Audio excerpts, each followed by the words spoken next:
Well, thank you, David. It's always a pleasure to be back here at the B&H event space, my very good friends. And today I'm going to be talking about location portrait photography because one of the things I love to do when I travel is shoot portraits, but I also do it a lot for work. So I'm going to show you some examples of each and why it's really wonderful to photograph people outside the studio.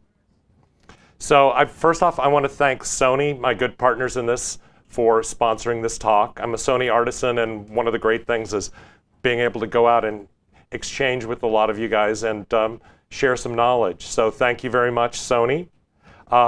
Everything that I'm showing today, if you want to see it more clearly, go back to it, is on my website, briansmith.com. You can follow me on Twitter at @BrianSmithPhoto or Facebook, Brian Smith Photography. And then I've also got a blog where I'll talk about a lot of the latest gear, briansmith.com blog. Also have two books out right now with another one coming. I've got a book page on those if you guys want to see them. Secrets of Great Portrait Photography from Peach Pit Press and Art and Soul from Hearst Publishing. And you can read more about those at briansmith.com/books. All right, so location portrait photography. Let's start about why the background matters. And the reason it matters is your background often says as much about your subject as they do. It's an extra added element that the two together come together and say more than, a picture of the person themselves. So a lot of times I try to find a background that's relevant to the subject but gives it a little bit of a twist. And an example of that is for this portrait of Jeff Gordon. You'd completely expect to see Jeff Gordon on a racetrack. Makes perfect sense. The fun thing for me as a portrait photographer is I can photograph him in a place we could never be during a race. So Jeff flew down for the shoot at Homestead Racetrack. He actually was supposed to be there at 10 o'clock, and at 10 o'clock on the nose, his helicopter touched down. So he came out, and we had all our locations, kind of scouted in advance, picked out. And I just love the idea of putting him out in the middle of the track as, a vantage point that makes sense for Jeff, but it's a little bit different where he could obviously never be standing during a race. For this portrait of Vincent LeCavalier of the Tampa Bay Lightning, he was about to make the Canadian Olympic hockey team, but a lot of athletes are really superstitious, so he didn't want to wear a Canada jersey or even a red scarf or anything related to it. But the magazine also didn't want him wearing his Tampa Bay colors either. So we kind of came up with this idea that, let's shoot him out on the ice, but put him in a suit. That little thing that you would expect with an element of the unexpected as well. So this is from a very, very low angle. I'm actually lying on the ice right there. And one of the kind of cool things as a magazine portrait photographer is being able to order the Zamboni driver around. So I just asked if there was any way we could put a snowdrift on the ice, and the back of a Zamboni machine actually kind of looks like a giant snow cone machine. So they dropped all the snow, and what was really cool is, that was my idea, but as soon as he skated up, he just kind of naturally got the idea to grab the biggest chunk of ice and use it as a puck. So sometimes you plan all these things through, and that's that little element that you didn't plan that you just get lucky. This portrait of Don King. Don King's absolutely wonderful to photograph. I photographed Don for Forbes magazine, and probably the coolest prop anyone has ever shown up with to a shoot was Don King showed up with world welterweight champion Carlos Mayorga. Yeah, that's a pretty good prop when you can just basically pull a world champion boxer out of the back of your sedan. But, Don King does have powers, so we had Carlos in there. And the shot, it's like, I'm shooting these with strobe, so it's basically, one frame at a time. But you don't necessarily have to be firing away with a motor drive to catch action.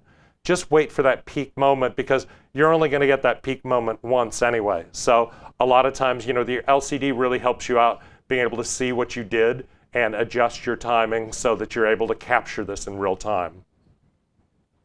One of my heroes growing up was Jack LaLanne. If anybody grew up in the 60s like I did, it's like Jack LaLanne was on the TVs first thing every morning teaching American to do their jumping jacks. And I photograph a lot of people who I like to refer to as people who refuse to grow old and are, living vibrant lives throughout their career. And I kind of had this idea that if I ever, did a larger project on this, who do I absolutely have to have in there? And Jack LaLanne was at the top of the list. So called him up, showed him some of the work that we'd done of other athletes, and he was delighted to pose for us. So we started off at the house.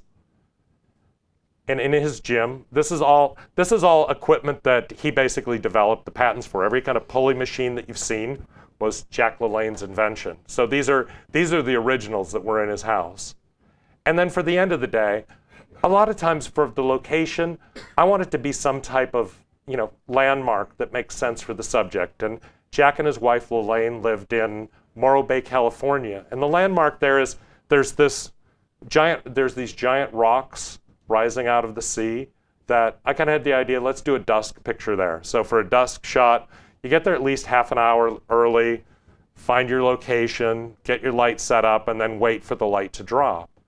And so everything was really planned out, but the one thing that I really had not planned is what makes this picture work, which is somebody pointed out as soon as they saw it that the Morro Bay rocks actually ended up appearing like a third bicep rising out of the water. So that's where, that element of your background shooting on location really adds something to the photograph. This portrait of Leslie Nielsen photographed the actor for Draft magazine, and he wanted to be photographed in his tuxedo, so we decided to kind of give it a James Bond twist. And this is his, was at his condo in Fort Lauderdale. Just where the background adds that little element, little bit of color, and a lot of times trying to kind of play off, the cool colors of the sky against warm colors of the beer. It's kind of how colors interact with all this as well.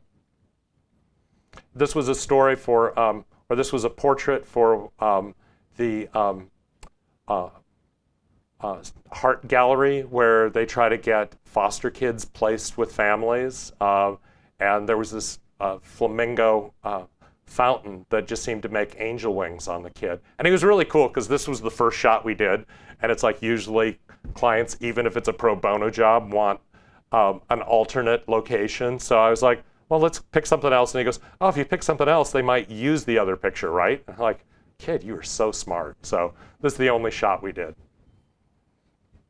And then like occasionally shooting on location actually, really brings things out with your subject. This was a shoot, another shoot for Draft magazine of actor Randy Quaid, and we'd kind of gone back and forth over, the date we were going to shoot, what we were going to do for styling,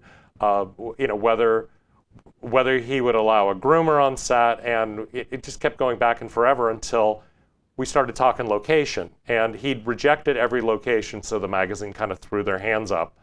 And I just had this idea, let's shoot him at on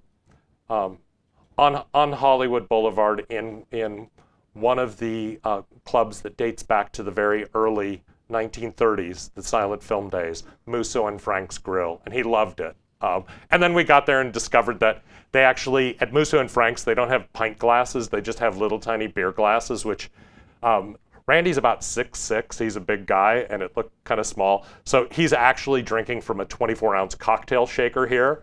So he was pounding down 24-ounce Guinnesses, and it put him in a very good mood. So remember that when you have to shoot celebrities or anyone on location. Alcohol can be like a wonderful ingredient to your shoots.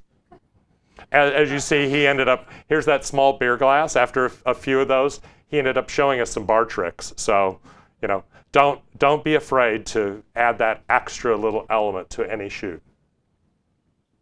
Also for Draft magazine, go in the other direction. For a younger actor, Vincent Kartheiser of Mad Men, we, instead of going for the classic Hollywood, we wanted kind of a younger, hipper look.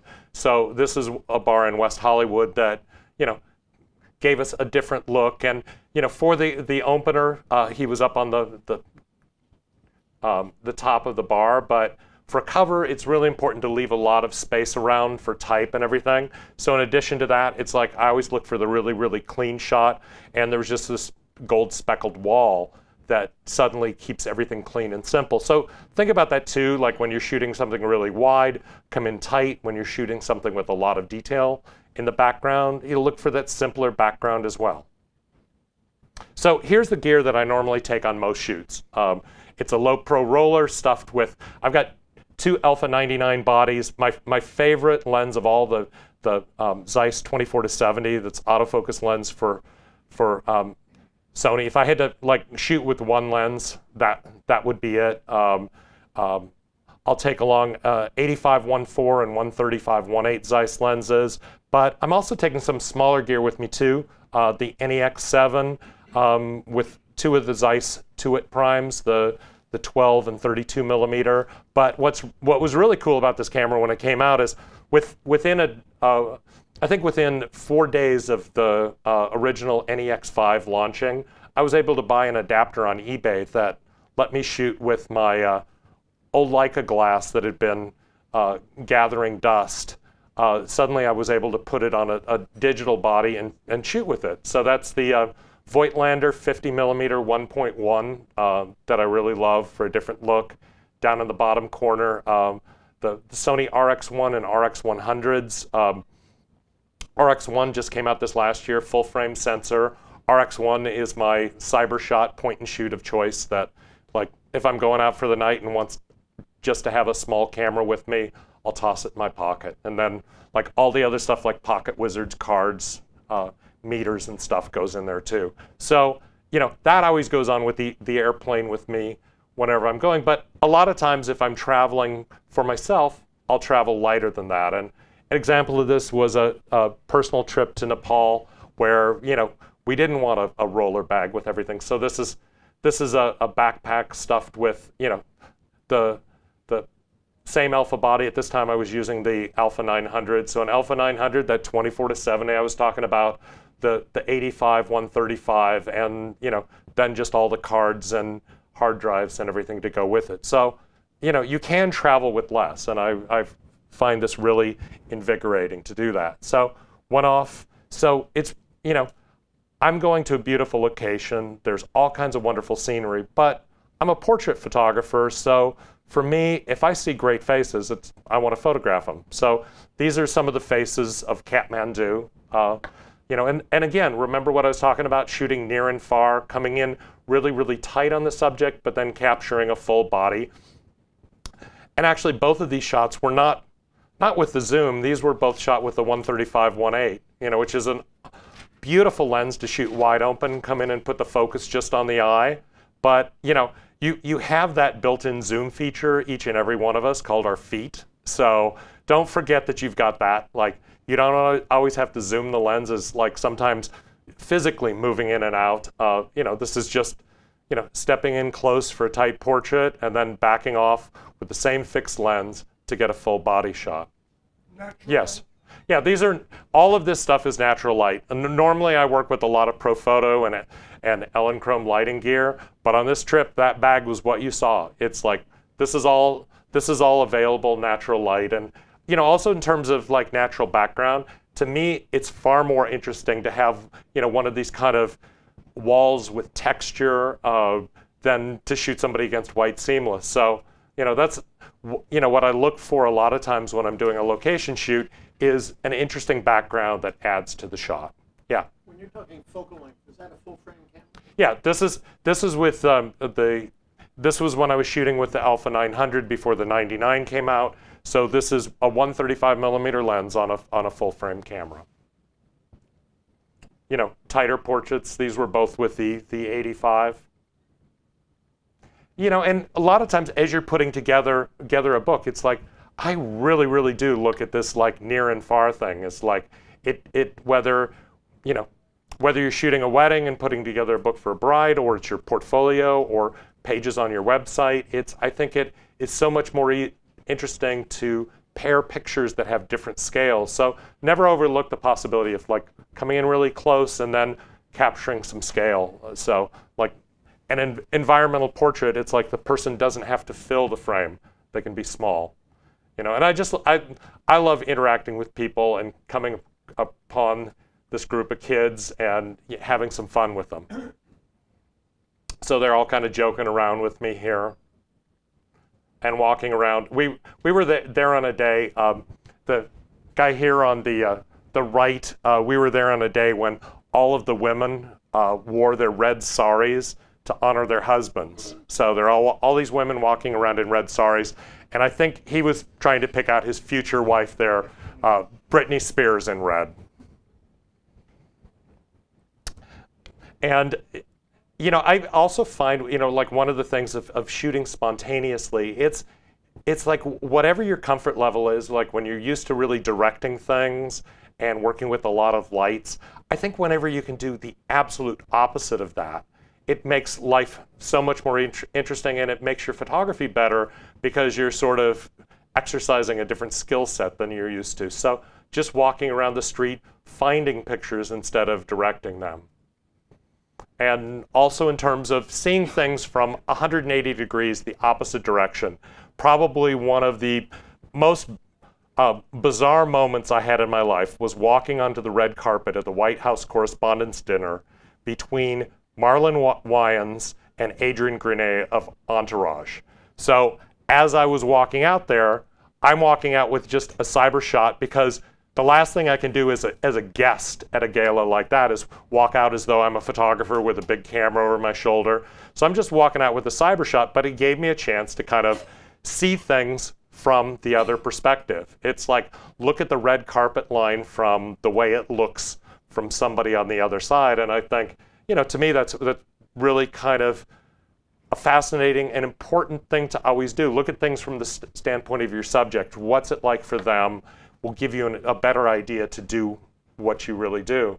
And then I was like so glad that I had the cyber shot with me, because then I walked into the New Yorker suite, and there was Tracy Arnold sitting in the New Yorker suite in front of the cover of the New Yorker that had a little tiny Bo Obama on it. So when he was done with the image, done with the interview, I asked, Tracy, you have a second here to do a quick shot? And I shot a couple frames, and I showed it to him thinking, you know, President Tracy Morgan. And Tracy looked at this thing, and in the mind of Tracy Morgan can only do is he looked at this and said, "Oh, I'm Bo Obama." So it's like I was so happy that I had a cyber shot with me. So it's very important. It's like, you know, always try to keep a gear with you. I mean, even if it's not big gear, it's like these new cameras. You know, the CyberShot now has a one-inch sensor, so you can come away with raw images that, you know, you don't miss the moment. So I am a big believer in small and the revolution, and here are three of the cameras that I've used. It's on the far left is the Sony NEX7, which was an APS-C side sensor that I was showing earlier, but I was really excited a year ago when Sony brought out the RX1 CyberShot. Full frame, fixed lens, 35mm f2. None of us, that was the best kept secret of all. Like, none of us knew this was coming. I was shocked, but it was so cool. Like, in just about the same size, I was able to walk around with a camera with full frame sensor. And then this year, like 2 weeks ago, Sony announced the camera that I think everybody's been waiting for. A full frame camera that allows you to use interchangeable lenses from almost any lens on the planet will work on this thing, because forever I think people are like, you know, if I could only use my Nikon lenses on my Canon, or Canon lenses on my Nikon, or my Leica lenses on this or that, and, you know, along with the Sony Alpha glass, the Minolta Legacy glass, this thing will take almost any lens that's ever been designed. So working with these things, and you know why that's kind of important is you can do these really cool looks. So this was the NEX5N when it came out. Lens Baby makes a really cool adapter called the tilt transformer that will let you mount old Nikon f-mount lenses, the manual lenses that you can pick up on eBay or right here at B&H at a good price, and you know, shoot with something like a 55mm 1.2. Again, you know, the Leica glass will mount on these. That's that $50 adapter that I was talking about, or here, this is the Voigtlander 50mm 1.1 that I was talking about.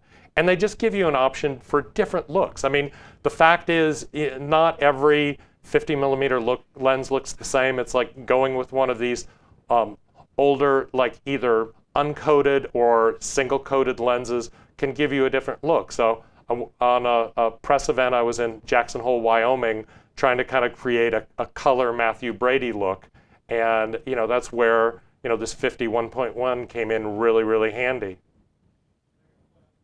And recently another lens came out that it's really, really fun to work with, is a 50mm 0.95, a Noct lens. So just different looks. I took this to India and walked around and was able to photograph really, really beautiful faces like you would do with a wet plate camera, except I'm not dragging everything in the kitchen sink with me. It's just we're coming in really tight with this very fast lens, so the effect looks as though I was shooting with a large format camera because the light just falls off, yet I'm just walking around with that really, really small combination. Both of these were the Alpha 77, the A77 coming in. Again, walking around. This was about probably 2 blocks from my hotel. I went out really early one morning just looking for great faces. And one of the really important things that I love, I've grown to really love the live view because a lot of times I'm shooting at really low angles, and it's not as easy for me to get down on the ground anymore. And frankly, when you're walking around the streets in Jodhpur, India, being able to hold a camera down instead of lie on your stomach, really, really good idea. So I shoot off the LCD screen all the time with it kind of flipped up at 90 degrees where I'm looking down on it just as though it was a Hasselblad viewfinder, except of course it reads the right way instead of backwards. So this is something I shoot quite a bit. And portraits extend beyond people as well. So there are all these monkeys, and I decided to do a monkey portrait while I was over there too. Curious as to how you get permission to shoot these places. Well, as street photography, typically photojournalists as opposed to portrait photographers like you. I started off as a photojournalist, and sort of one of the aspects of being a photojournalist is to be a fly on the wall and not affect what's going on. So some of the street scenes like this, I just was shooting as I saw these things. I was crouched down. She saw me, but she's ignoring me, as opposed to these portraits where I would go up to the people. If they speak English, I'll tell somebody why I would like to photograph them, which typically in my case is that they have a really beautiful face. If they don't speak English, I do a lot of stuff where I smile, gesture at the camera, and smile back. And once I get that nod, sort of, yeah, whatever, do it. And I'll show some other examples coming up real soon that will give you an idea of why this is really kind of fun. So what is this whole big deal over full frame? It's like we were mentioning that earlier. I said APS-C and full frame. Well, if you imagine this whole big white box is a full frame sensor, breaking down to APS-C, that's 2.33 times smaller. That's less than half of the size. You're going to capture far less detail. You're not going to have the same control over depth of field for shallow depth that I was showing. Greatly reduced. If you go all the way down to the tiny 4/3 sensor, that's actually 3.84 times smaller than full frame. It's almost a quarter the size and a quarter of the information you get from a full frame chip. Going all the way down to people who use the 1-inch CX sensor, that is a great sensor to put in a point and shoot. The cyber shots with that are absolutely spectacular for the size. It's wonderful, but it's not really an appropriate size for a compact interchangeable lens camera. It is about 1/8 of the size of full frame. So you're not going to get the same. You're not going to get the same depth of field. You're not going to capture the same amount of data. The pixels, if there's the same number, are 1/8 of the size. It gets really, really small. So this was the camera that I was saying I was really excited about. It came out last year, the RX1.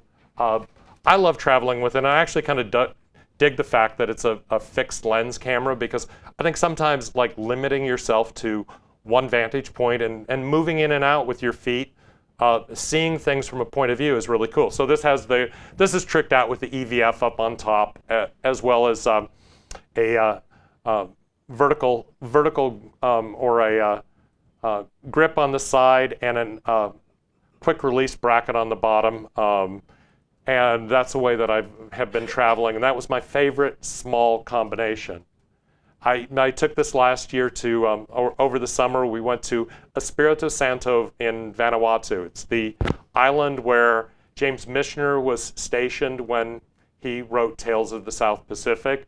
And we're just driving around and photographing people who were really not photographed very often. I had seen this woman walking along the side of the road in a whole group of people, and I pulled the car over when I saw her and got out, went up to her, and I said, I'd love to take a portrait of you. And she said, only if my husband's in the picture. So that made it so much better. Like, I'm thinking, photograph them individually, and they ended up together being a much better shot, which I kind of liken, with all the stuff they've got, to Vanuatu Gothic. So here we have them in the middle of the road, and it's just because I was driving down the road and I saw them and I thought this would be cool. Here was in the northern city of Espiritu Santo was the city of Port Vila, and I was just driving around and I saw this guy with a really, really wonderful face, and I went up to him and again kind of smiled and said, could I take your picture?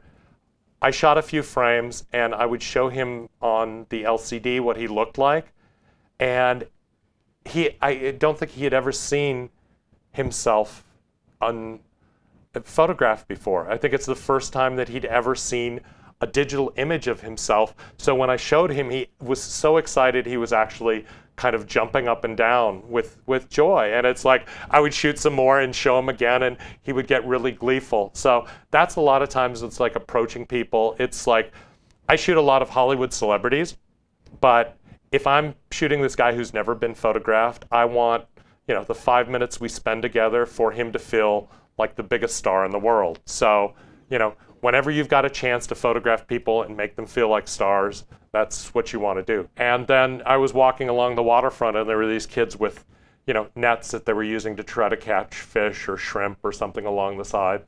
And I, just saw them and was shooting them from a distance, and then moved in closer. And when they came up closer, I, asked the boy with the net if I could take some pictures of him, and his friend stepped into the shot as well. So actually, these last 3 pictures were just printed up. We had SONY and American Photo had a big gala last Thursday night at the Museum of Natural History, where they printed these images 40 by 60 and had them huge up on a wall. And it's like the resolution on these, I mean, holds up like way beyond what the sensor is. We've had really, really good luck making massive prints. Here in New York, I always work with Dugal. If you guys are here looking for a place that really knows how to blow your images up, they do fantastic work. And when you start with a great digital capture, it's like you can blow up enormous prints because, enlarging quality always stays sharp. So this is the new camera I was talking about, the A7R. I was really, really excited when this thing came out. There were rumors this thing was coming, but I really didn't know till about 2 weeks ago when it was announced. And I was able to borrow the camera for 5 days, and pretty much like wherever I wanted to go with it, pick a spot. And so I decided I wanted to go back to my old stomping grounds in Haiti. I'd covered the fall of the Duvalier government for the Miami Herald, and for 5 years, that was one of my beats for the Miami Herald. So I'd been there in about 20 years aside from one quick 2-day trip. And I wanted to see what the thing was like. And I also wanted to kind of bang the camera around under fire. It's like one thing to shoot with one of these in the studio, but let's get out and see them under tough conditions. So I went down there with the A7R, the 2 new FE lenses, the 35-2.8 and the 55-1.8. Zeiss Prime, really, really fast lenses. There are more coming. There's a zoom that's part of a kit, the kit with the A7, or coming after the first of the year, a 24-70 f4 that kind of matches up, another Zeiss lens that kind of matches up with that 24-70 2.8 that I like for my bigger cameras. Fixed aperture and optical image stabilization in the lens. And then there's a later in the year, a 70-200 f4 coming as well. So the system is quickly rounding itself out, even though it's just been announced. But the really, really cool thing, again, is with lens adapters, you can put almost any lens on these things. So, I had the E-mount adapters that I got for my NEX5, and it's like, I was very happy to discover as soon as I put them on, it's basically a tube that holds it together, so they work just as well with full frame. So I went down with a Zeiss 18 f4 M-mount lens, as well as a Leica 24-2.8. So this was the kit that I took down with me.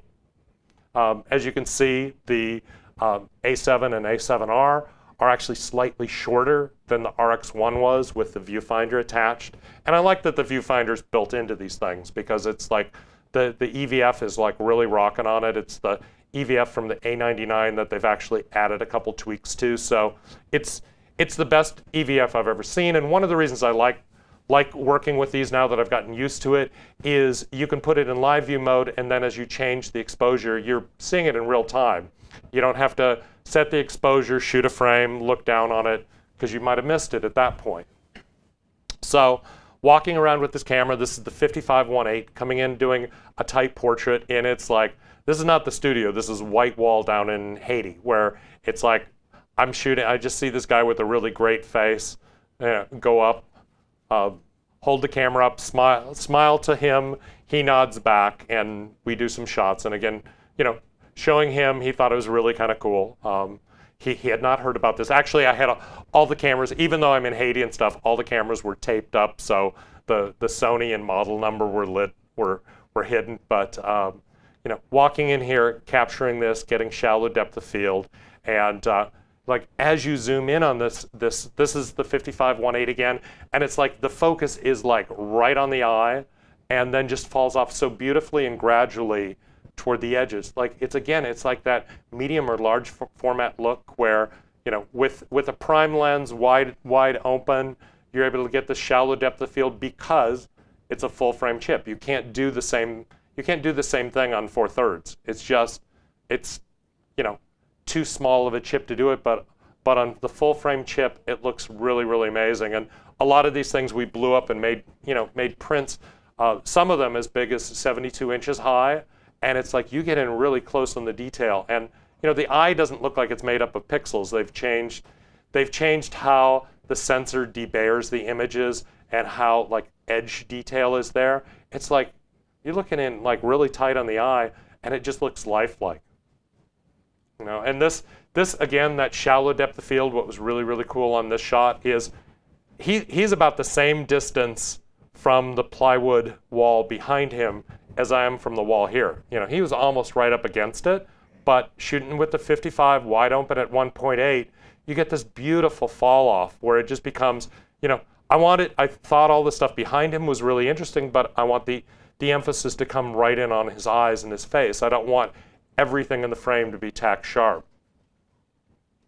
And then I came across this little boy walking around. I had seen a red wall and pulled the car over. It's a construction fence near the palace. So, it was almost as though somebody put up a big red seamless for me to shoot. So I was kind of hanging around, and this little boy walked up wearing a suit. And I asked the man who was with him if it'd be okay to take pictures, and he said, sure. And so, we did our little 5-minute impromptu photo shoot. And he was just, one of the things I love of going to Haiti is like the spirit of the people and the strength and the resilience despite all the things that have happened. It's like there's such a strong people and such a great spirit, and I just thought like his expression and everything was priceless. So we did the shoot, and this was again one of the prints we made for the Natural Museum of History that was 60 inches wide. It just, the quality holds up. Saw this woman by the side of the road selling oranges, so I pulled over and picked up oranges to give to people as I was walking around, and just was just the detail that you get. This is the 55-1.8 again, shooting pretty much wide open. It's like the color is spectacular with this camera, but coming in really, really tight, you get this amazing detail on the eyes. That's what I was talking about earlier. This is basically a 4K, so like an 8 megapixel crop of coming in that tight, and it's like the detail is absolutely stunning. The great thing about this too is, if you already have existing Sony alpha mount lenses, although the E mount is not a replacement for A mount. Most mounts go forward, but if you already have Sony A mount lenses, or for that matter Minolta Maxim lenses as well, there's two full frame adapters, the LAEA3 or LAEA4 adapters that will let you use your existing Sony glass. In addition to those, there's adapters almost for any glass around. So if you've got, here it is right there with the LAEA3 with the 24-70, just getting the most use out of all the gear that you've got. And then, so segueing from sort of the light and easy traveling, working very quickly, to the thing that I do more often, which is to work with lighting. So a lot of people want to know, it's like, well, why do you even need lighting these days when, my camera will go to 25,000? And the reason that you need it is that sensor sensitivity is not going to change the quality of light. So if you've got bad dim light and you've got a sensor that is really, really responsive, that'll go to high ISOs, it is not going to make the light look any better. So here's an example doing a portrait just in pure available light. This was actually the fishing cabin that Babe Ruth used to go to. And while I was there, this caretaker kind of came out there and we did a portrait of him, just pure available light. And it's fine. The emphasis isn't where I want. I could go back in Photoshop and kind of tweak this and, burn and dodge and give it a look, but I'd rather burn and dodge on the scene. So this is the same setup with just like a little 200 watt second flash, bounced it through a shoot through umbrella just to kind of put the emphasis on his face and let the background darken down. So I'm going to show you some examples of why this comes in handy and why you do. You're really creating a better reality with lighting. Like shooting on location, I don't have the, it's great if you're with National Geographic and you can get up every morning and shoot at sunrise or sunset in the beautiful light. So many of the people that I photograph are, if I ask for, could we shoot really, really early or late in the day? They'll go, well, how's 12 o'clock sound? It's like, I don't always get the opportunities to shoot the way that I want, so lighting is the way that I can control what's going on. An example of that is a National Geographic story, actually. Book cover, they wanted a portrait of one of their authors who was doing a book entitled Pink Boots and a Machete. So my props are already figured out. She's going to show up in pink boots. I live in Miami, so of course I've got a machete. And we're looking for a location. Most of what she does is in jungles around the world. But fortunately, right in Miami, there was a very jungle-like setting. But the problem is, because of the tree canopy, there was never a time of day where the light looked really good. So I'm coming in with a really big light. This is a Elinchrom Octabank powered up by a Profoto Acute B.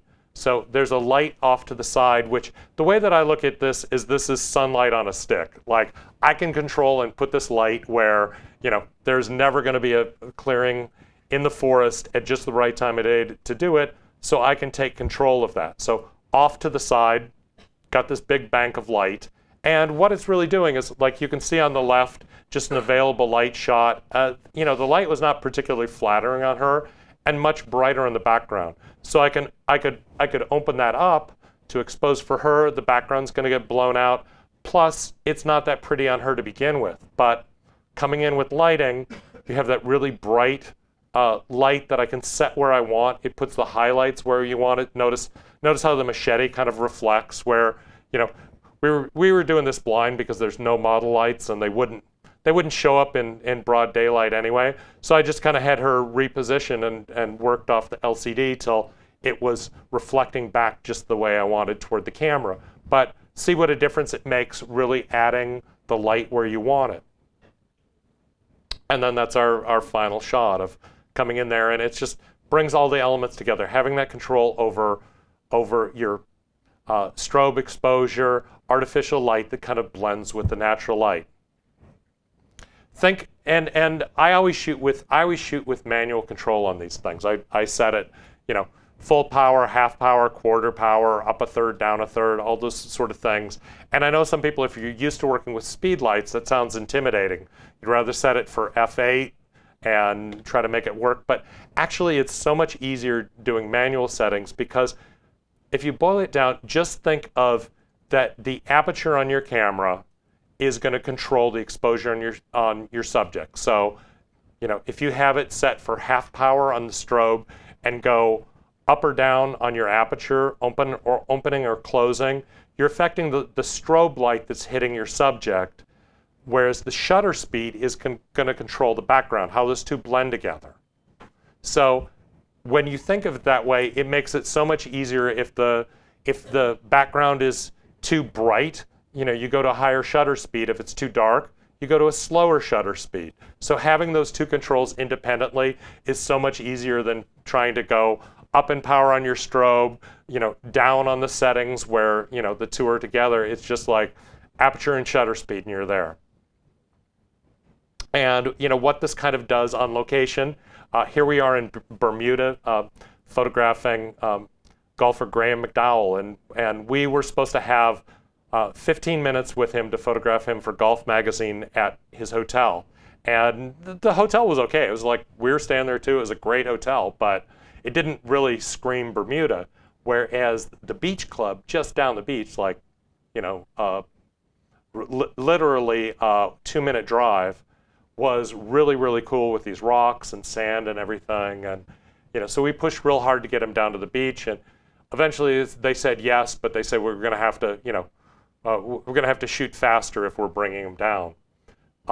He showed up, saw these rocks, and it was so cool. We had him for like half an hour. So it's like, here's a case where I'm, you know, begging to move the subject, being told I'm going to get less time as a result, and I actually get more time because we did something he thought was really cool.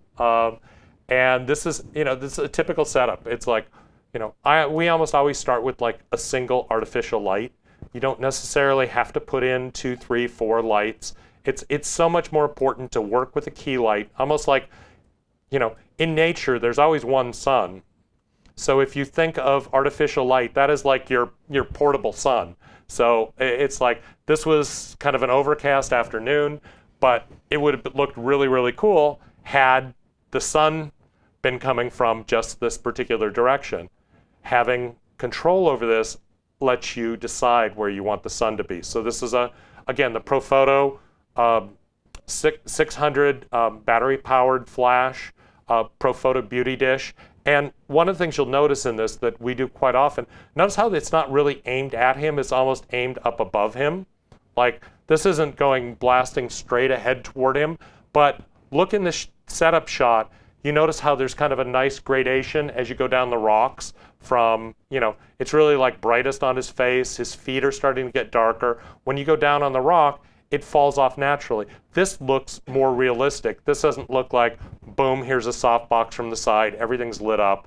So very often we're doing what's called feathering the light, where instead of aiming something straight at them, you know, we may, you know, aim it more toward the camera or, you know, more up and off into space, and it just gives it a more natural look.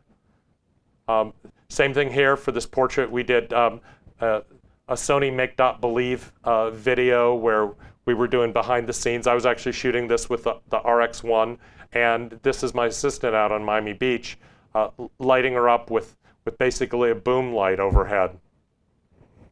Coming in tighter, and then the girl's here in the water. It's like, this is a couple of my friends who are mermaids at parties, the Miami mermaids, and one of the things that I was looking for this shot is lit, but it doesn't really look lit. It just looks like it's daylight coming. So it's like we've got it in kind of the general area that the sunlight is going to be, except I'm putting more emphasis on them, and it's making all the colors get more saturated as a result. So a lot of times it's like, I think the most effective lighting is stuff that the average person doesn't see, because, you know, I think a great portrait of somebody is where you pay attention to them, not who's behind the camera.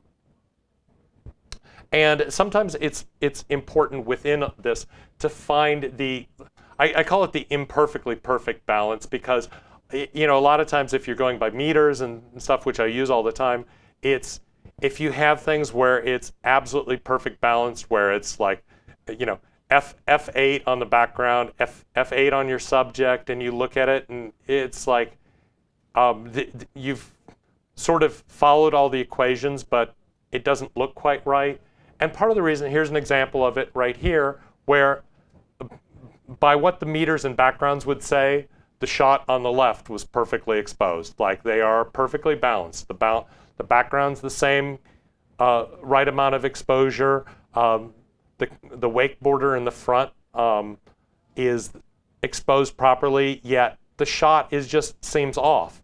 By going 2/3 of a stop down on the exposure, the background, and going 1/3 brighter on the exposure of him. Again, remember aperture, shutter speed. So we're opening up the aperture 1/3 of a stop to make him brighter, and we're closing down the shutter speed 2/3 of a stop to make the background darker. Then suddenly it looks right. So a lot of this stuff, that's where having an EVF where you can judge the exposure really quickly and know that you need to tweak it a bit. It's like a lot of it, it's like that final ingredient, just like a chef seasoning the dish. It's not so much all the ingredients you put in there, but it's how you make them, bring them together. So there's our exposures right there, what we were just talking about.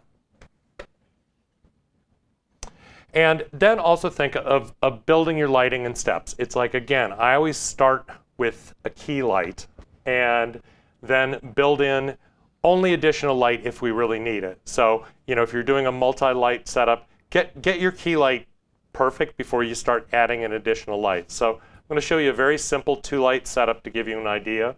Here is, I'm sure some of you from B&H know Cliff Hauser of Pro Photo. So here's a picture we're doing that I did of Cliff at Photo Shelter's Luminance Workshops. And here's the key light. So I've got the key light on his face the way that I want it. Everything else is really, really dark. So coming in and building on that just with a ring flash, basically as though the overall ambient fill on him. This is the first exposure that I did. And then again, just like the last shot, I'm looking at it going, you know, the fill seems a little bit too bright. So we just lower the fill by a stop, still the same key light on him, go with this, and you know, this is pretty close right there. This is about what I'm looking for, you know, on shoot, and then I'll give it the final refinement in post, because we wanted this to be a really cool black and white. So really from that in-camera capture to this that we end up with as our final exposure. So a couple of the lighting tools I've already talked about, really, really important, is first off, you know, most people don't even think that this is a lighting tool anymore. Are you kidding? A flash meter? I don't need that. I've got the LCD, right? But I got to tell you, like, if you want to get better at lighting, this is the #1 piece of gear to go out and pick up. You can get them actually really cheap these days. They are so useful because it doesn't just tell you the amount of light, it will let you judge in a scene where that light is falling.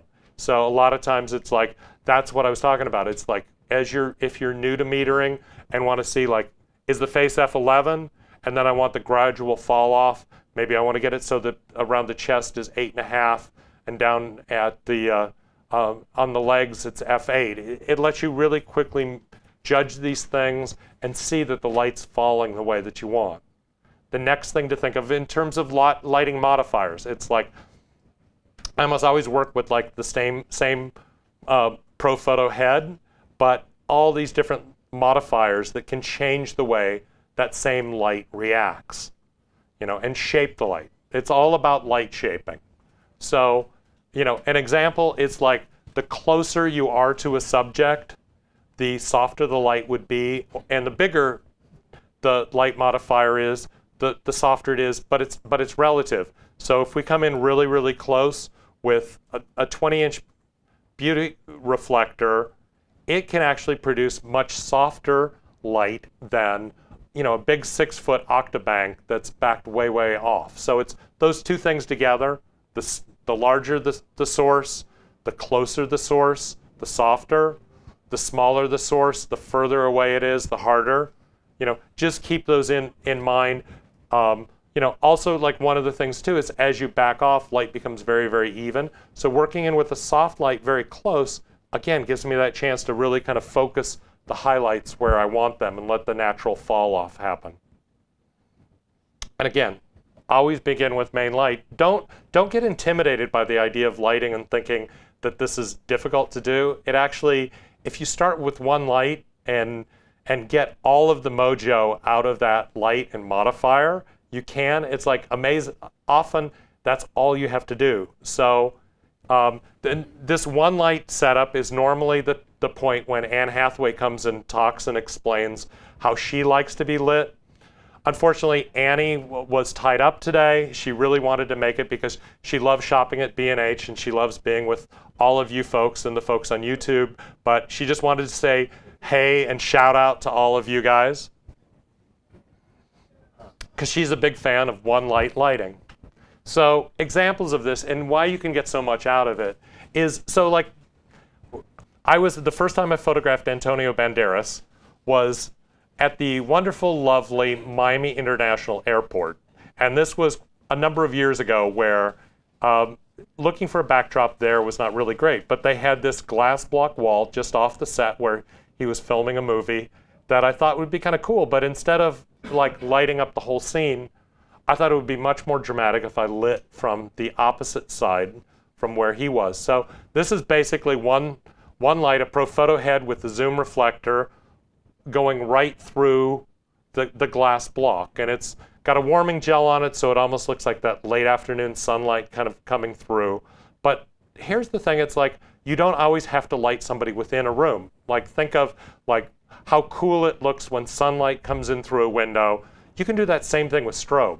Don't limit yourself to always putting the light camera right, camera left, right behind you, because a lot of times the most interesting place to place it is outside of the field of view. And so here's an example. We're kind of lighting it from the side, giving it a little bit more depth, and the shadows and highlights together make this image so much more interesting.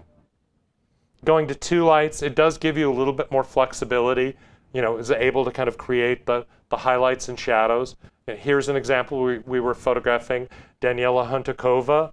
We were supposed to do a dusk picture of her for a sports magazine, and the light kept dropping and dropping, and we were waiting for her, and she finally got there, and it was getting dark. So I've got my main light, the octabank that's lighting her from the front, but that beautiful late afternoon light that I was counting on the background was sort of disappearing.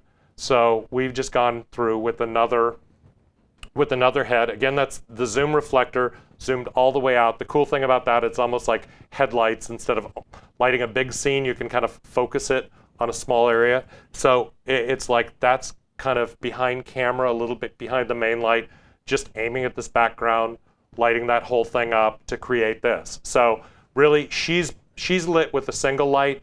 Second light is just what's giving us our background exposure. This portrait of, I did after Eastern Airlines went out of business, I did portraits of a lot of the people from Eastern and kind of like, a very, very somber story on the death of an airline. I went to photograph Frank Lorenzo, and who was the who was the CEO when the airline went out of business, and he was working out of virtually abandoned headquarters offices. It's like everything had been cleaned out, but I wanted something that said aviation, and he had a little tiny model airplane on his desk, and I just figured that's our shot. So I worked with that, and there's a light with a grid spot way behind the plane, lighting it up, creating this shadow behind him. The plane is out of the field of view, but it's just creating this shadow on the wall. And then I come in with a grid spot just on his face, just lighting that up. So that's our final setup, is just working with that, coming up with the final look. It's like, again, I'm always starting with the main light, but for 3-light setup, the shot of Don King, I really, to me, Don King, it's all about the hair, right? You don't need much other than that. So I wanted to create this shot with like a lot of snap that really emphasized his hair. So we're starting off with 2 lights behind him at 45-degree angles, way back. So these things are basically rim lighting his shoulders, head, and that's what lights up the hair, like bright white. And Don knew exactly what we're going for. So as we're doing this, he's actually sort of backcombing his hair to bring it up, as tall as he could, and let the static electricity bring it up even higher. So that's creating all the area around him. And then I'm just filling from the front with, the simplest fill light you can find, which is a ring flash. We could have done this, with an octabank right behind me, but I really love the snap that you get from a ring flash, and those things together give us our final look. But really, like, his face is lit really just with that one ring flash.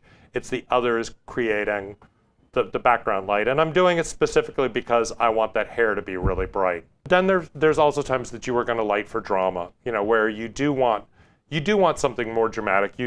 You want the light to have some character. And an example of that was I did a Rolling Stone shoot of Winona Judd. And she didn't want to do pictures inside the house, but said, like, anywhere on the property, she was happy to do. So I was walking around, and there was she had a barn with a hayloft. And, there's distinct similarities between herself and I was thinking of a portrait that one of my heroes, George Hurrell, did of Jane Russell. And I thought, why don't we do an homage to George Hurrell? So with the hayloft, she came out, I had her put on a white blouse, and we just kind of, grouped the hay all around her, and wanted it to read, like, if you're going to do homage, like, to a guy who always worked with movie lights and spots, I'm not going to come in and light it up with a big softbox. It's got to look right. So this is lit with a strobe version of the lighting that George used back in the 1930s, which is a big Fresnel housing, similar to what Hollywood movie lighting is. So this big 2K Fresnel housing that's got a strobe inside of it. And then to further sort of give it that warm feel, the classic photograph is in glorious black and white, but I know with most magazines, if I only give them a black and white option, they're going to ask where the color is. And I wanted it to feel like it was tungsten light. So we're actually gelling the light so it's warmer and has that feel to it. Another Rolling Stone shoot, women in the military, went out, we were doing a photo shoot, and they kind of apologized and said the only time they're available is 5:30 in the morning.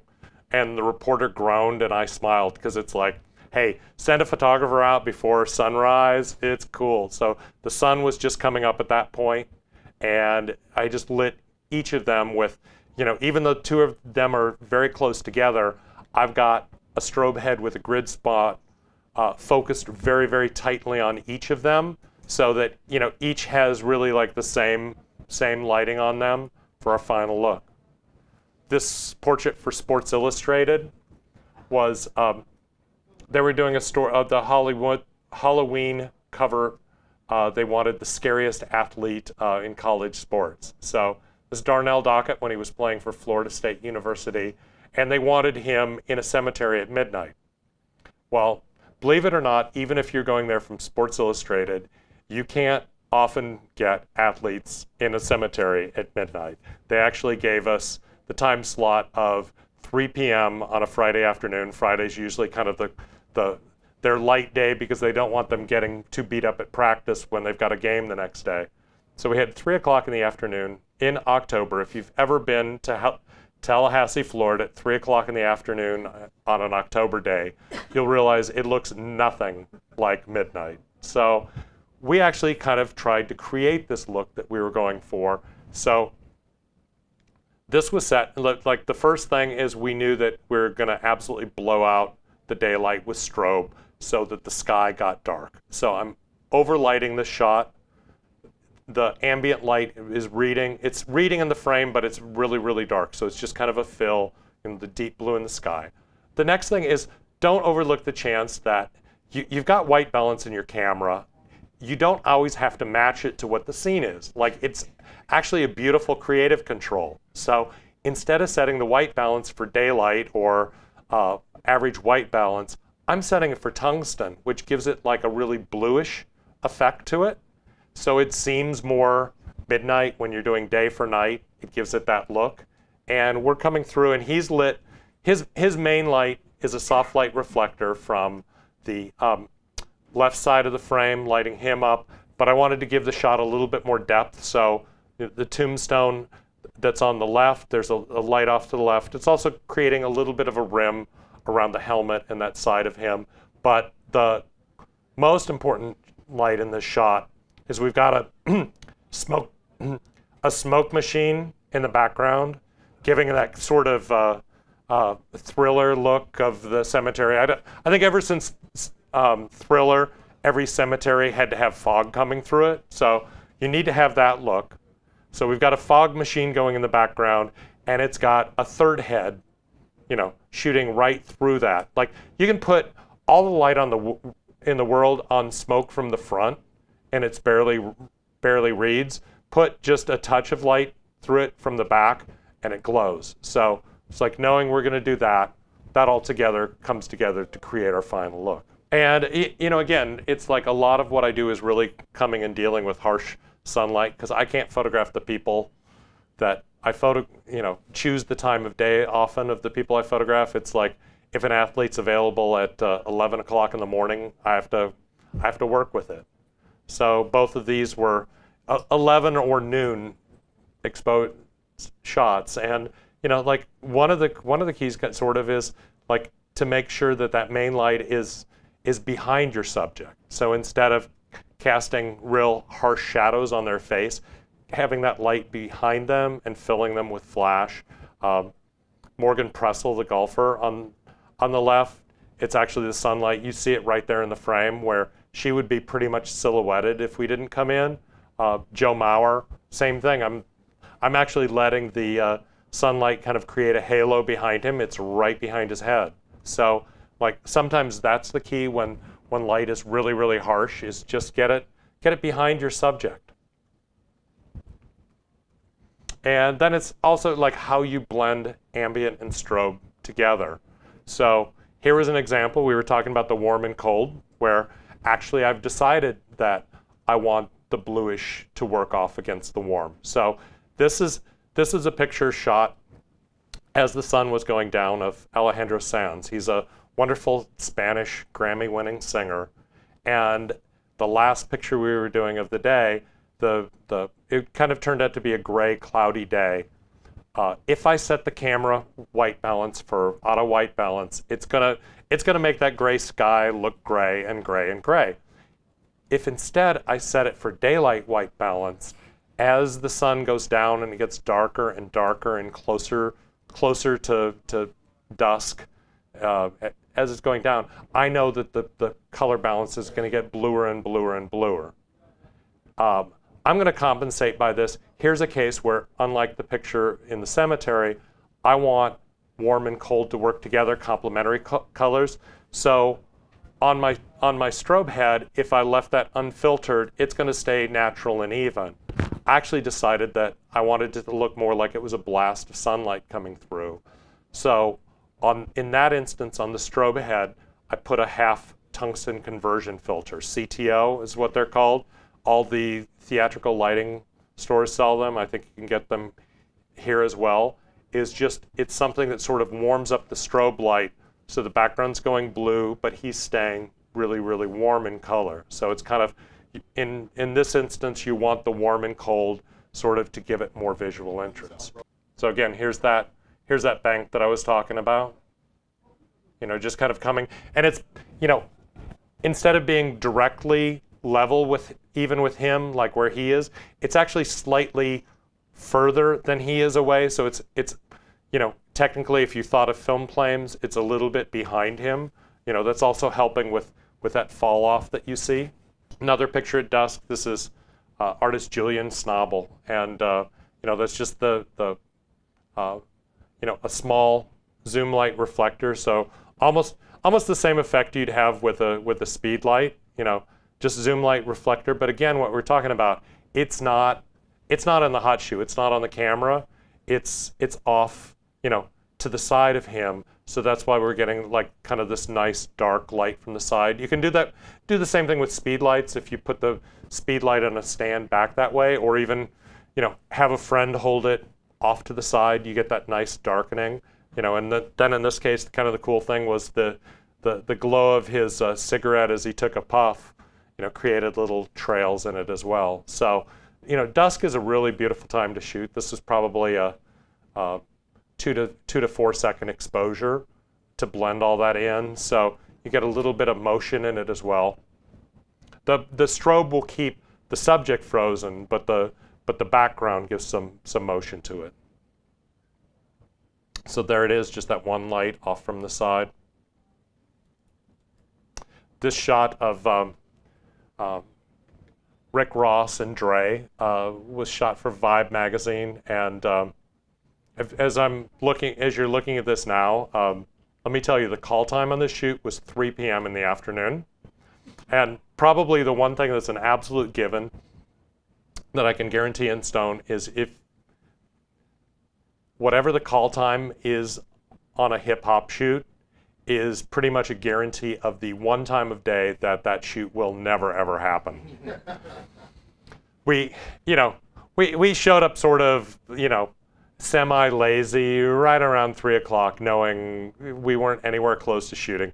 This picture is actually done at midnight. So they were doing a hip hop video, and the other thing is, like, I know on any music video, you are their last priority, no matter what they tell you. And you know, the magazine editor said, no, it's like the photo shoot is the most important thing. They really want to be in Vibe magazine. I'm like, I'm sure they want to be in Vibe magazine, but the still photographer is never the #1 priority. So we got them at the end of the day, but at least at that point, the director and the DP and everybody there felt really, really sorry for the guy who'd been hanging out for all those hours waiting for the shoot. So when they wrapped, he's like, it's all yours. I'm like, okay, do me a favor, don't turn anything off. And he goes, absolutely. So it's like all the background lights were there. I just had the guys stand. I had plenty of time to think this thing through, obviously. So I just had the guys stand in kind of the one spot that none of the ambient light blended in, and they're just lit with like a single soft light reflector with a grid. So it's just focusing the light right on them, as though, you know, this was one more light that wasn't in there.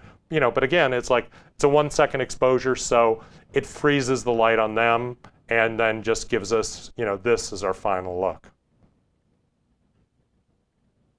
This shot of Robert Rodriguez, probably one of the coolest directors in Hollywood.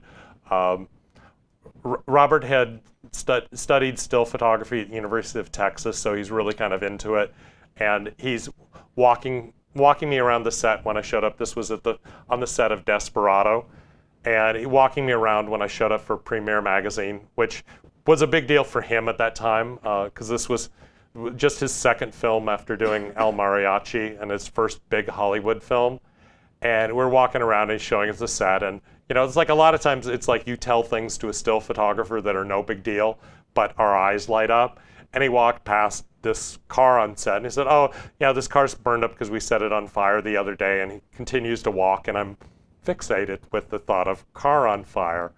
And he comes back and he's, you know, smart about these things. And he goes, is that something that would make a good photograph? And it's like, yeah. And he actually, on the end of this day, he was filming, and it was getting close to dusk. And I had the photographer panic look on my face like, you know, oh my God, I'm going to lose that light because I wanted to do it at dusk. And I swear to God, he saw out of the corner of his eye that you know, sweat was dripping down my anxious brow. And he said, cut, we'll pick this up tomorrow. And he looked at me and he goes, we're losing the light. We got to do this. I'm like, yeah, you know, you didn't have to cut production, but he's like, hey, this is my picture. So came in there, you know, we moved in the Octobank really, really fast. The special effects guys set the car on fire and we shot. You know, we kept, I think they set the car on fire maybe like 5 times as the light was dropping down, just one after the next. And, you know, the strobe exposure, f-stop, is staying at, you know, probably f8 throughout. And we're going from, you know, I think we started off at about a 15th of a second, and this was down to probably 2 seconds when we finally got this. So you know, we're trying to kind of keep that sky looking consistent. For ESPN, the magazine, I always like one of the challenges, like particularly for a magazine that's all about athletes like ESPN, or even a magazine like Fortune or Business Week or Forbes that's about business people, is like you can't shoot them all the same way every time. It gets boring. So for this portrait of Darius Rice, ESPN is like, find a cool background. You got an hour with the guy. So I know that I can't find a cool background an hour away. It's not possible. So I got to find something that takes, you know, less than 1/2 an hour to drive to, so we have time to shoot and get back. So 20 minutes from the University of Miami campus, fortunately in the back of my mind, I knew these basketball courts underneath a freeway overpass that were like 20 minutes from campus. So I tell them where we want to do it, and you know, they show up and you do the math and it's 20 minutes each way, and we're going to have him for 20 minutes and he's gone. They thought it was so cool. I think we probably got him for, you know, a full like 45 minutes. So essentially I really didn't lose anything in travel just because it was a cool location. So this shot is lit. It's basically one light on him again. In this case, I want it to seem a little bit more theatrical. So this isn't an Octobank or soft light reflector. This is like a 12-inch reflector called the Magnum, because it's, I guess, size of Tom Selleck's head. I don't know, but it's the Magnum reflector.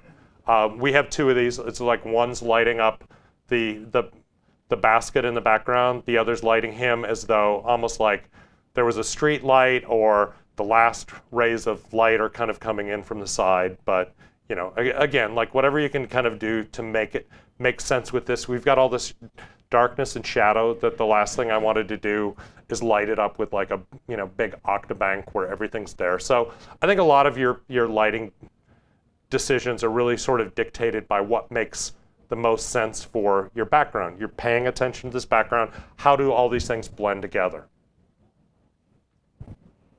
This portrait of a boxer right here, they're really like the same thing. Like boxing gyms are like a photographer's like location of choice, because they always look really, really cool. But I have never been in a boxing gym where the lighting was anything but horrendous. So kind of the idea is like, I wanted this to look like a cool boxing gym that I happened to walk into the one that was well lit. So this is the one soft light reflector off from the side.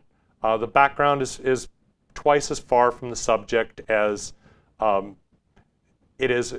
the light is twice as far from the background as it is the subject. So sort of like f-stops, you know, like if the subject is 8 feet away and the background is 16 foot, that's 8 to 16 is 2 stop. So, you know, real quickly, even without that flash meter, figure that out and realize you're going to get a nice 2-stop drop off. But then I also want just a little bit of light kicking in. So behind him, I put one more head aimed up at this wall, really, really powered down, just to kind of create that final look for the shot.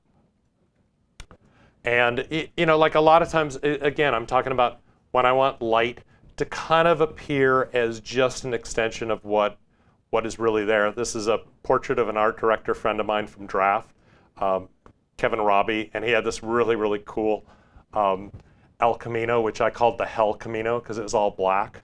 black and white. And I just like at the end of one of the shots, it's like I said, you know, let's bring your car, let's do a shot at the end of this thing. So when we were done, we did the shot. And I want it to read almost as though it's daylight, except if I want with a complete ambient exposure on this thing, it's like his face is going to be dark compared to that building in the background that's really bright. But I can kind of play around with this. And so in this instance, we're using like the smallest of the Elinchrom octabanks. It's actually, I think it's called the Deep Throat Octa because it's really long and deep. And what's really cool about that one is it almost creates this little shaft of soft light instead of being a big overall thing where the light is even. It really is almost like a soft spotlight toward the subject.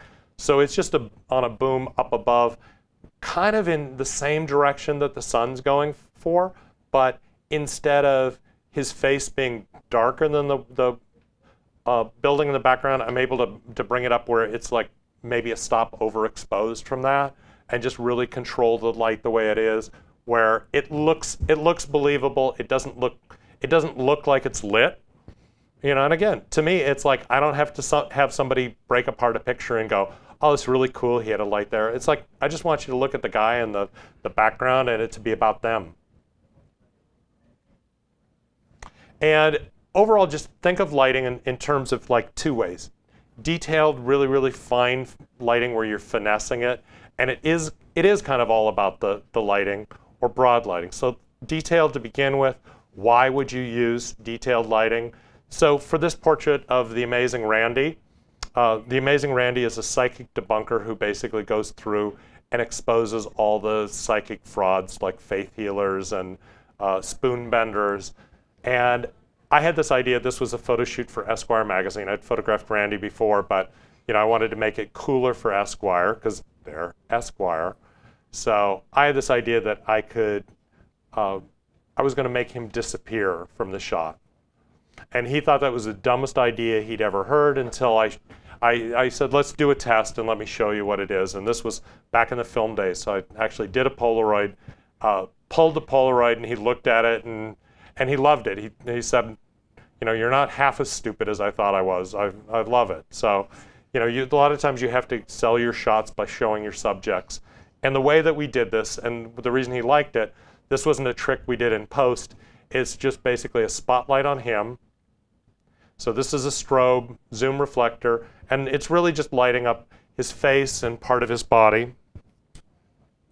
And then I asked him to get up very carefully, and I did a second exposure just of these two spots lighting up the wall behind him in the chair. And we're shooting that probably was at 2 seconds, so the candles all show up in there as well.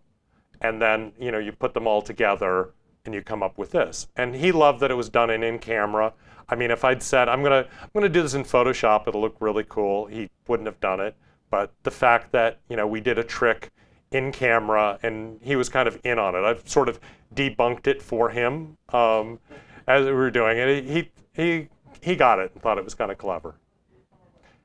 The opposite end of this, and one thing I do a lot, and actually I've learned to, is broad lighting, where basically you're lighting like a wall. And the person who taught me the value of this is Antonio Banderas, who literally, like, if you're ready to do a photo shoot, the direction on this was pretty much, this was on Desperado as well. It's like, I would get Antonio at the breaks and I said, I think we should shoot against this wall, and then Antonio takes over and we just go. So that's an instance where I don't have to stop and go, hold on one sec, let me see the exposure on your face, like that. It's just like the whole wall is lit up, he's free to move. And I think anytime you want to give your subject some room to move, you know, think about the possibility of lighting a larger area so that you don't have to stop and lose the spontaneity.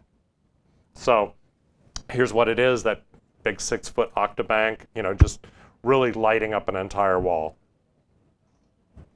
And finally, like, don't be afraid to shine. Like, don't be afraid of reflections, because they can actually lead to more interesting photographs. Here's an example, like doing a portrait in Las Vegas, like using the reflective gold as something that actually adds a little bit of snap to the picture and more interesting. It's like, you know, sometimes, for instance, like, how do you get rid of the reflections? And what I would say is, before you try to figure out how to get rid of a reflection, you need to decide, you know, why do you even want to get rid of it? Sometimes it turns out to be the most interesting thing in the shot. Photographing Diego Luna, I was shooting all these portraits on white, but I was doing them in an old bank that had this really cool vault door. So at the end of our shots on white, I just asked him, do you have 5 minutes to do one more shot? It's like, sure. And he came over, and this was just lit. If you understand the principles of light, it's just like shooting pool. Like, if you shoot straight into one of the bumpers, it'll come straight back at you. If you hit it from the side, it's going to bounce at the opposite direction away. So knowing that, like, shooting straight into a reflective object is just like shooting pool straight into a bumper, it's going to reflect straight back at you. So I'm straight on the bank vault door, and Diego Luna is like the best dressed gobo there ever was, because he's basically blocking the reflection coming straight at me. This is a ring light, so it's sending light right in there. He's blocking the brightest part of the reflection, and it's, you know, one light is lighting this up really, really evenly. So instead of fighting it, trying to kill the reflection, actually make it work for me.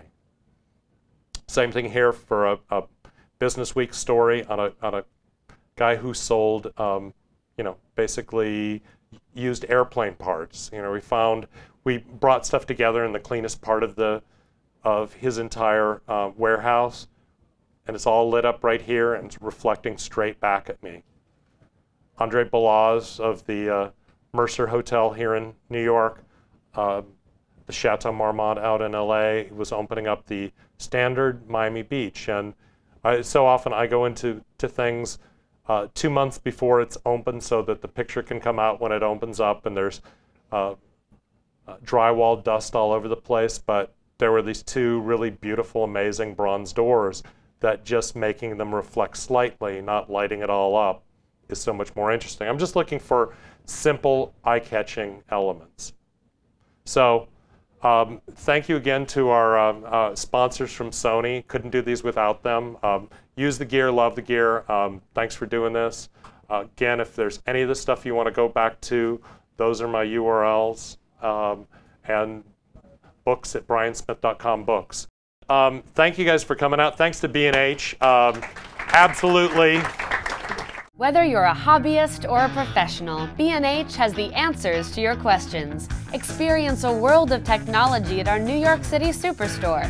Connect with us online or give us a call. Our staff of experts is happy to help.